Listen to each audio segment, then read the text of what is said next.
رسول اللہ صلی اللہ علیہ وسلم کی بخاری اور مسلم میں ایک طویل حدیث آتی ہے جس میں آپ نے اپنے صحابہ کو پرانے وقتوں کے ایک شخص کا واقعہ بتایا۔ آپ نے کہا کہ پرانے وقتوں میں ایک شخص تھا، کان رجل یسرف علی نفسہ، جس نے اپنے نفس کے ساتھ بڑا اسراف کیا تھا، میننگ اس نے اپنی زندگی میں بہت گناہ کیے تھے۔ اسراف مطلب اپنے نفس کا اسراف، اس نے صرف اور صرف گناہ اکٹھے کیے تھے۔ تھا مسلمان لیکن لائف سٹائل گناہوں والا تھا۔ پھر کیا ہوا؟ اس کی موت کا وقت آ گیا۔ انسان کتنی بھی گناہوں والی زندگی گزار لے، کتنا بھی فن اور انٹرٹینمنٹ کے پیچھے بھاگتا رہے، کتنا بھی لگژوریس لائف سٹائل اور ہمیشہ ویکیشن مائنڈ کے ساتھ رہے، موت تو آنی ہے۔ اس شخص کے ساتھ بھی یہی ہوا۔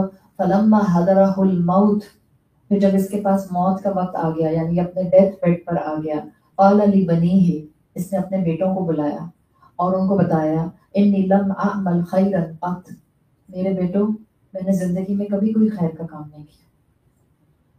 کین یو امیجن دا بے بسی انسان ڈیتھ بیڈ پر ہو اور اس کو فیل ہو جاتا ہے کہ اب جانے کا وقت آ گیا ہے۔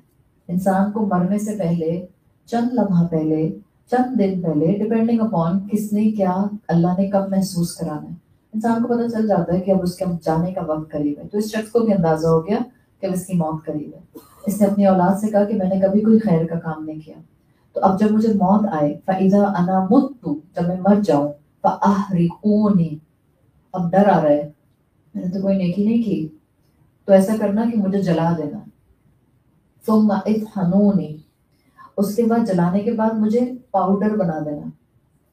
یعنی اب اس کو خوف آیا کہ میں نے اپنی پوری زندگی اپنے رب کی عبادت نہیں کی which was required، میں نے اس کو العزیز نہیں مانا، تو اب مجھے مرنے پہ اس کو ڈر لگ رہا ہے، اور اس نے اپنی اولاد کو بلا کر وصیت کی کہ جب میں مر جاؤں تو میری لاش کو جلا دینا، اور جلانے کے بعد میری ایشز کے بھی فردر پاؤڈر بنا دینا۔ فانتظروا، اور پھر انتظار کرنا، فَإِذَا كَانَ يَوْمٌ عَاصِفٌ، پھر جب بہت زوردار ہوا کا دن ہو، ذرو نصف فی الیم ذرو نصف فی الریح، مجھے آدھا، وہ جو میری ایشز کا پاؤڈر ہے، آدھا ہوا میں اڑا دینا، آدھا پانی میں بہا دینا۔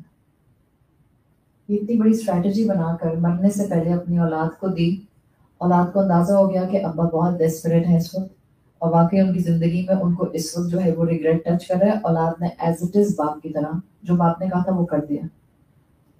پھر فاسٹ فارورڈ حدیث، رسول اللہ صلی اللہ علیہ وسلم کہتے ہیں روز محشر قائم ہو گیا، اللہ کے سامنے اب لوگوں نے حساب کتاب کے لیے آنا تھا۔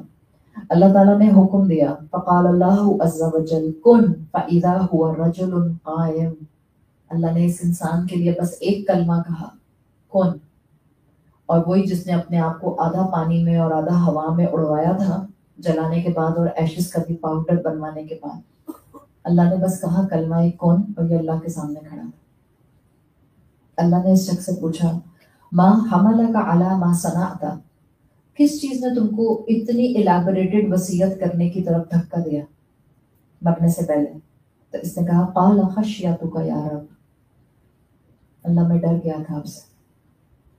یہی ڈر اللہ چاہتا ہے مومن کو اس کی زندگی میں آ جائے مرنے سے پہلے۔ جب مرنے سے پہلے انسان پر ڈر آ جاتا ہے نا، اللہ سے جو ڈرتا ہے وہ کسی سے نہیں ڈرتا۔ جو اللہ کا بندہ بن جاتا ہے، جو اللہ کا غلام بن جاتا ہے، وہ کسی کا غلام نہیں بنتا۔ اور جا کر سوچئے گا، کسی کو بتانے کی ضرورت نہیں ہے۔ اب اپنی زندگی کو خود ایویلیویٹ کریں، میں اپنی زندگی میں کس کس کی غلام ہوں؟ اگر کسی انسان، اگر کسی فیشن، اگر کسی رسم، اگر کسی معاشرے کی کسی بھی نارم، کسی چیز کی بھی آپ غلام اپنے آپ کو نہیں پائیں گے، ایک چیز کا غلام ہم سب اپنے آپ کو پائیں گے، معلوم ہے کیا؟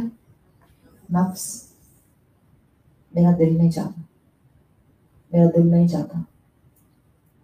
اللہ کہتا ہے معاف کر دو، ہم کہتے ہیں میرا دل نہیں مانتا۔ اللہ کہتا ہے دے دو جو شک والی چیز ہے، مت رکھو اپنے خزانوں میں، انسان کیا کہتا ہے میرا دل نہیں چاہتا دینے کو۔ نفس کے غلام، اللہ سے مدد مانگیں کہ اللہ ہم اپنے نفس کے غلام بھی نہ بنیں۔